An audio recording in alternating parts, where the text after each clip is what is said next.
Շնորհակալություն, հարգելի գործընկերներ, ես պարզապես փորձեմ մի քանի իրավական անդրադարձ կատարել 3 տեղի ունեցածին, հետո իհարկե խնդրենք պարոն Օրբելյանին շատ ավելի մանրամասնի քայլերի հաջորդականությունը, որը պետք է իրականացնենք, 3 ինչ տեղի ունեցավ, 3 կենտրոնական ընտրական հանձնաժողովը 2 ընտրատեղամասերում քվեարկությունները ճանաչեց անբավեր, այսինքն արդյունքները ճանաչեց անբավեր, թեև որոշման մեր ձևակերպումները այնպիսին են, որ շատ դժվար է հասկանալ, խոսքը վերաբերում է արձանագրությանը, խոսքը վերաբերում է արդյունքներին, թե ինչ, ես կարծում եմ այստեղ լրացուցիչ մանրամասն հետազոտության կարիք կա, ուզում ասեմ նույնիսկ այդ որոշումը այնքան փնթի է կայացվել, որ հասկանում ենք, թե որքան հեռու տալու նպատակներ ունեն։ Անբավեր ճանաչելու լիազորություն արդյոք ուներ կենտրոնական ընտրական հանձնաժողովը, իհարկե, ընտրական օրենսգիրքը այդպիսի հնարավորություն տալիս է, բայց միևնույն ժամանակ ընտրական օրենսգիրքը պահանջում է, որպեսզի տրվի գնահատական, թե արդյոք անբավեր ճանաչելու արդյունքում ազդեցություն ունենալու է ընտրության արդյունքների վրա, այսինքն 3 կենտրոնական ընտրական հանձնաժողովը, որը դեռ չունի վերջնական տվյալները, ուզում եմ բոլորին հիշեցնել, վերահաշվարկների գործընթացը ավարտվում է այսօր 14:00-ին, այսինքն ընտրական հանձնաժողովը դեռ չունենալով վերջնական պատկերը,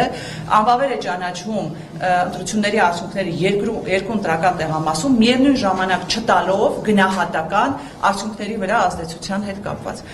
Այնուհետև 95-րդ հոդվածը պահանջում է, որ կենտրոնական ընտրական հանձնաժողովը անբավեր ճանաչելու պարագայում, եթե առկա են 101 հոդվածի պահանջները, ինչի մասին քիչ առաջ խոսեցի, այսինքն արդյունքների վրա ազդեցությունը, պետք է նշանակի վերաքվեարկություն։ Հիմա այսպես շատ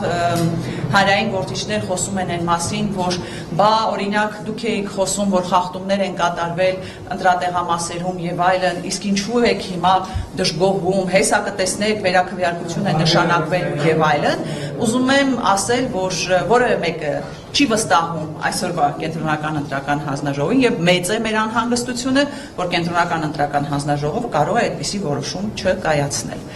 Հետևաբար գործողությունների հաջորդականությունը առաջինը իհարկե պետք է լինել վերաքվեարկության պահանջ ներկայացնելը, այնուհետև մենք ունենք նաև դատական համակարգով այդպիսի գործընթաց իրականացնելու պարտավորեցման մասին դիմում ներկայացնելու հնարավորություն։ Բայց ինչ եմ ուզում կարևորը մատնանշել, գիտեք, մենք խոսում ենք իրավական գործընթացների մասին, բայց ակնհայտ է, որ այստեղ բացառապես քաղաքական որոշում է և քաղաքական որոշման նպատակը այն է, որպեսզի բոլոր հնարավոր միջոցներից օգտվել, որ Բարգավաճ Հայաստան կուսակցությունը չհայտնվի ազգային ժողովում, իսկ դա այսօր այս իշխանության համար իհարկե կենսական խնդիր է կայանում։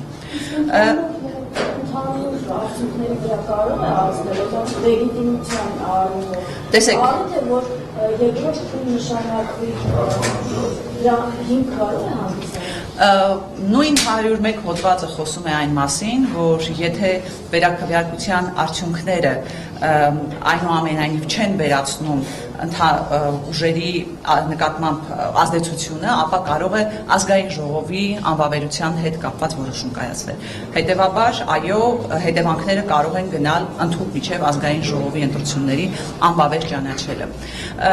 Ես կարծում եմ, պարոն Օրբելյանը շատ ավելի մանրամասն կխոսի նաև ընտրական օրենսգրքի կարգավորումների մասին, բայց քանի որ ես ունեմ այսօր այս ամբիոնը, ուզում եմ նաև ձեր ուշադրությունը գրավել մեկ այլ հարցի վրա, որը անուղղակիորեն կապված է ընտրությունների հետ, թեև մենք նաև ուղղակի կապերն ենք տեսնում, գիտեք, որ այսօր առավոտյան խուզարկություն տեղի ունեցավ ԲՀԿ պատգամավորի թեկնածու Արեգնաս Մանուկյանի տանը, մեր գործընկերոջ տանը, եւ ես ուզում եմ պարզապես մեկ անգամ եւս հրավիրել բոլորի ուշադրությունը այն կներեք ձևակերպմանս համար, բայց այն խուժանության վրա, որ տեղի է ունենում ամեն անգամ, երբ տեղի են իրականացվում են որոշակի քննչական գործողություններ։ Եթե հետևել եք տեսագրությանը, ապա քննիչները ուրեմն մուտք են գործում մարդու տուն առաջին հերթին առանց պատշաճ ներկայանալու, թե իրենք ովքեր են, եւ միայն մեր գործընկերոջ պահանջով է, որ բարեհաճում են ցույց տալ իրենց վկայականը եւ հավաստել, որ իրենք քննիչներ են եւ ոչ թե ինչ-որ խուլիգաններ, ովքեր մուտք են գործում մեր գործընկերոջ տուն, հետո երբ մեր գործընկերը պահանջում է որոշումը դատարանի խուզարկություն իրականացնելու վերաբերյալ, մեր գործընկերոջն ասում են դուք խոչընդոտում եք քննչական գործողությանը։ Այդպիսի աբսուրդ պարզապես հնարավոր չէ պատկերացնել, սա էլ խոսում է այն մասին, որ ԻԱՊԱ համակարգը ծառայում է ինչ-որ մեկին, պարզապես որոշում է պետք է այնքան անմռունչ ծառայել, որ իրենց համար պարզապես նշանակություն չունի, որ իրենց գործողություններով, նույնիսկ ոչ միայն այսպես կասկածի տակ են դնում ողջ գործընթացը, այլ նաև իրենց գործողություններով ողջ իրավապահ համակարգի նկատմամբ ստեղծում են ոչ վստահելի վերաբերմունք։ Իսկ ինչու Արեգնաս Մանուկյանն այն ստանը խուզարկություն, որովհետև գիտեք, որ նախընտրական քարոզարշավին մեկուսացրեցին Անդրանիկ Թևանյանին, դրանով իսկ խոչընդոտներ ստեղծեցին Բարգավաճ Հայաստան կուսակցության նախընտրական քարոզչության համար եւ դրանով իսկ փորձեցին ազդեցություն գործել ընտրությունների արդյունքների վրա։ Այլ կերպ քան ընտրակեղծիկ եւ կամ ընտրախախտում ներողություն կոչել այդ գործողությունները հնարավոր չէ։ Շնորհակալություն։